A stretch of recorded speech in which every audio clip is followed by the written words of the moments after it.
Yes. तो अब हमारी आईपी एड्रेसिंग, राउटिंग और डीएनएस एंड वेब सर्वर करने के बाद टॉपिक करवाने जा रहा हूं जी, जिसका नाम है डीएचसीपी। फुल फॉर्म है इसकी dynamic host configuration protocol. Dynamic host configuration protocol. सबसे पहले डिस्कस करते हैं कि ये प्रोटोकॉल करता क्या है। कहते हैं it is used to provide IP address automatically to devices. ठीक है जी। ये एक ऐसा प्रोटोकॉल है जो हमारे डिवाइसेस को ऑटोमेटिकली आईपी एड्रेस प्रोवाइड करता है। ऑटोमेटिक आईपी एड्रेस प्रोवाइड करता है। जैसे मान लो मेरे पास कोई डिजाइन है, फॉर एग्जांपल जैसे ये राउटर है, इस राउटर के साथ मैंने एक स्विच लगा दिया और इसके साथ 1 2 3 4 5 जितने मर्जी लगाओ, 6 7, ठीक है, पीसीज लगे हैं। अगर आप चाहते हो कि आप अकेले अकेले पीसी को आईपी नहीं देना चाहते, मतलब स्टैटिकली, जैसे जो भी हम अभी से करते आ रहे हैं, यहां पे जाके आप आईपी नहीं देना चाहते, सबनेट मास्क, गेटवे या डीएनएस सर्वर नहीं देना चाहते आप, तो आप उस टॉपिक के अंदर डीएचसीपी नाम का प्रोटोकॉल यूज कर सकते हैं। डीएचसीपी प्रोटोकॉल के अंदर क्या होगा, आप क्या करोगे, आप कुछ कमांड लगाओगे, जो भी आपका राउटर होगा यहाँ पे, उस राउटर के थ्रू आपके जितने भी स्विच के नीचे पीसीज होंगे, 1 2 3 4 5 6 7 8 जितने भी होंगे आपके, आप उन सभी पीसीज को ऑटोमेटिक आईपी एड्रेस प्रोवाइड करवा पाओगे। ठीक है जी।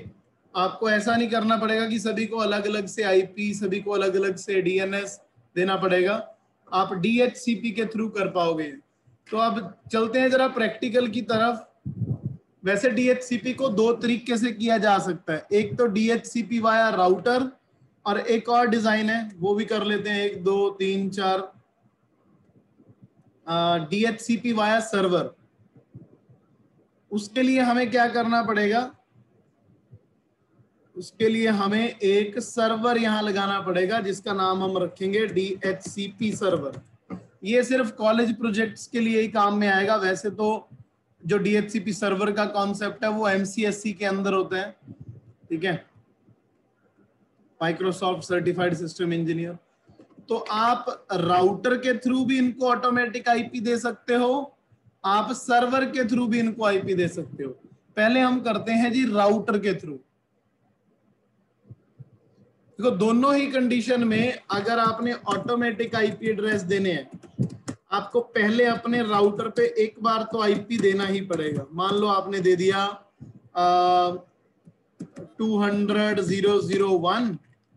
अब ये देख लेना पीसी कितने हैं नीचे, 1 2 3 4 5 6 7, ये हो गया 8, तो 29 में भी नहीं आएगा, 28 में जाएगा जी 240। मतलब सब नेटिंग आपकी क्लियर होनी चाहिए। ये दे दिया आईपी।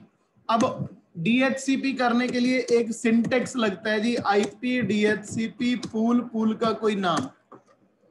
अगर आपने ऑटोमेटिक आईपी देने हैं तो पूल बनाना पड़ेगा, आईपी डीएचसीपी पूल, पूल का नाम, जिसमें हमने नेटवर्क देना है जी 200.0.0.0 और उसका सबनेट मास्क।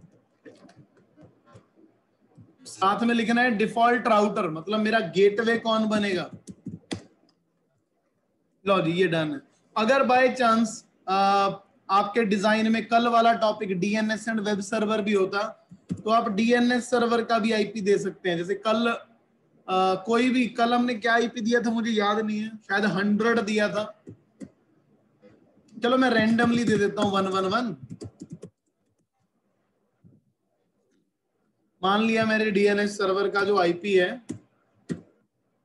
वो ये है।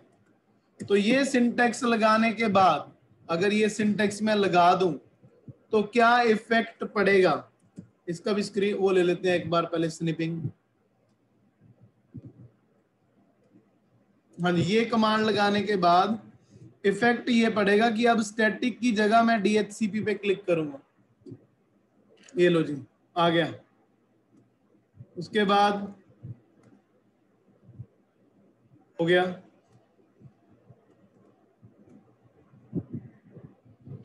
सभी को अपने आप आईपी मिल रहे हैं।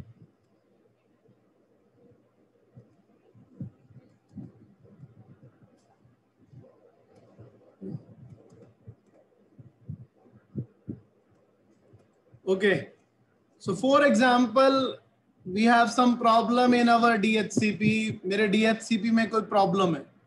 If there is a problem in my DHCP, अगर DHCP फेल हो जाए, देन एक एड्रेस रिजर्व है जी इस रेंज में से, तो ये वाला एड्रेस अपने आप आ जाएगा मेरे स्विचेस के अंदर। जैसे अभी मैंने यहां कुछ नहीं किया है, अगर मैं यहां DHCP लगाऊं, ठीक है, देन ऑटोमेटिकली थोड़ी देर के बाद DHCP failed, APIPA is being used. So this address is reserved. Like for example, if DHCP is failed, then this address is used.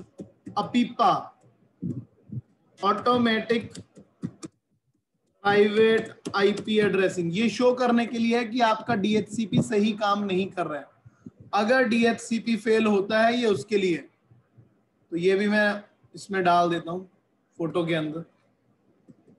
तो अगर सिंटेक्स गलत है तब आएगा ये, अदरवाइज नहीं आएगा। ठीक है, अब दूसरे तरीके से करते हैं जी DHCP। सेकंड ट्रिक, इसमें भी मैंने आईपी दे दिया, interface FA 0/0, IP address 10.0.0.1 248 no shut. Now DHCP via server के अंदर अगर मैंने इसको 10.0.0.1 दे दिया, तो यहां पे मुझे सर्वर के अंदर पहले 10.0.0.2 देना पड़ेगा। गेटवे दे दिया, DNS मैंने कॉमन रखा है। ओके, नाउ जो काम हमने कमांड के थ्रू किया था राउटर वाले केस में, अब DHCP सर्वर पे क्लिक करेंगे, सर्विसेज और DHCP। यहां मुझे कुछ नहीं करना पड़ेगा, मुझे सिर्फ अपना गेटवे डालना है जी और मुझे अपना DNS डालना है, बस। सर्विस को ऑन करो और सेव कर दो इसे। ठीक है, जैसे ही आप ये करोगे आप देखोगे अपने आप सारा कुछ हो जाएगा। यू कैन क्लिक, और ये DHCP का प्रैक्टिकल है, DHCP के अंदर आपको ये मिल जाएगा and this is your practical. तो आप देखोगे यहाँ पे इसमें से भी सेम वही काम हुआ है जो यहाँ पे हुआ है। तो ये दोनों आपके प्रैक्टिकल हैं। ठीक है, तो ये मैं आपको भेज देता हूँ ग्रुप के अंदर। बाकी सर्वर के साथ जो हमने किया DHCP, इसका स्क्रीनशॉट भी मैं आपको आपके ग्रुप के अंदर सेंड कर देता हूँ। क्लियर? तो ये दोनों प्रैक्टिकल, डिफॉल्ट राउटिंग और DHCP वाला आपने करना है।